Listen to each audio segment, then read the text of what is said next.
qual que é? Por que os alunos será que não ficam na sua aula? Vamos pensar. Eu tô lá, divulguei meu trabalho e tal, os alunos... normalmente a gente fala assim, eu acho que é o preço, né? Porque aí a gente vai lá, a pessoa fala, você dá aula de balé? Dou. Tem aula para minha idade? Tem. Aí a pessoa fala assim, tá, quanto é? Aí você vai lá dar o preço. Aí ela fala, tá, não, eu vou ver se eu faço mais para frente, porque agora as coisas estão apertadas, não é assim? É assim. Por quê? Porque as pessoas encontram, existem duas, como eu posso dizer? Existem duas, eu vou dizer desculpa, tá? Mas com todo respeito, existem duas desculpas universais. Uma é dinheiro.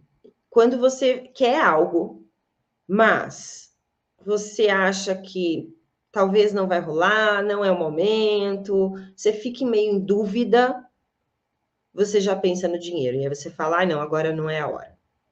Né? Vai lá comprar uma roupa, veio duas lá, assim, fala, meu Deus, eu gostei das duas, não, deixa, depois eu escolho. Não, seu aluno também vai fazer isso, tá? Então, primeira coisa, por que será que esse aluno não está ficando na minha aula? Por que será que ele não está fazendo a matrícula? Por que será que ele não está fechando comigo? E aí você vai pensar, será que a forma como eu expliquei as aulas, como funcionam as aulas, será que ele não curtiu? Você chamou o seu aluno para uma aula experimental? Porque uma coisa é eu falar para você, quer que eu te dou uma aula? É tanto. Outra coisa é eu falar para você, eu vou te dar uma aula de graça para você conhecer a minha aula e depois você decide se você quer continuar ou não. Percebe? É muito melhor você dar uma aula de graça, onde você tem a possibilidade de colocar esse aluno em estado de flow e ele se apaixonar e já fechar a matrícula, do que você tentar negociar o valor da sua aula ali com o aluno sem ele ter experimentado. Sabe a técnica do pedaço de queijo? Não é como que é? Tem alguém de Minas? Aí a Aline é de Minas. Não é assim? Você tá lá andando lá em Minas, experimenta um pedacinho de queijo. Aí você pega um pedacinho de queijo, já ferrou, porque você vai comprar o queijo inteiro. Né? Porque um pedacinho você fala, nossa, bom demais esse negócio, aí você compra a peça inteira de queijo. As suas aulas têm que ser assim. A aula experimental, ela é um pedacinho de queijo que você dá para esse aluno. Se nessa aula experimental você tiver a capacidade de colocar ele em estado de flow, ele vai fechar. Ele vai fechar. Ele não vai questionar preço. Sim? Então, pense, como eu estou oferecendo essas aulas? Eu estou só chegando e falando o meu preço ou eu estou convidando para uma aula experimental? Outra coisa, muitas pessoas deixam de fazer aulas porque elas não conseguem conciliar a agenda. E isso é criança e adulto. Porque a criança, né, ela tem um horário super livre, né? Mas quem leva ela não tem. Né? O pai, a mãe que tem que levar ela, tem que casar as coisas. Aí tirou da escolinha aqui, um passa, pega, leva para a escola lá, tem que casar. Então, eu preciso pensar nos horários, né? Quais são os horários nobres? Existem horários nobres para uma escola de dança, para quem dá aula de balé. Quais são os horários nobres?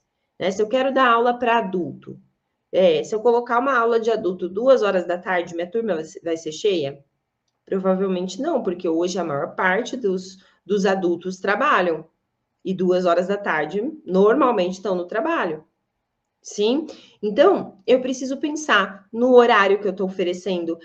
Eu quero que minha turma de baby encha, tenha muito aluno.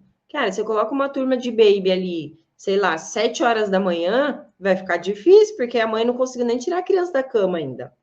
Né? Então, a gente precisa pensar nesses ajustes. Começa a pensar nos seus alunos. Qual é a rotina que eles têm?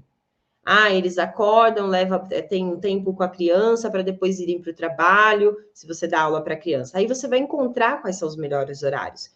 Pergunte para os alunos que fazem a aula se tem algum horário que seria melhor. Escuta quem está procurando, no sentido de falar assim, não, esse horário não consigo. Que horário você conseguiria?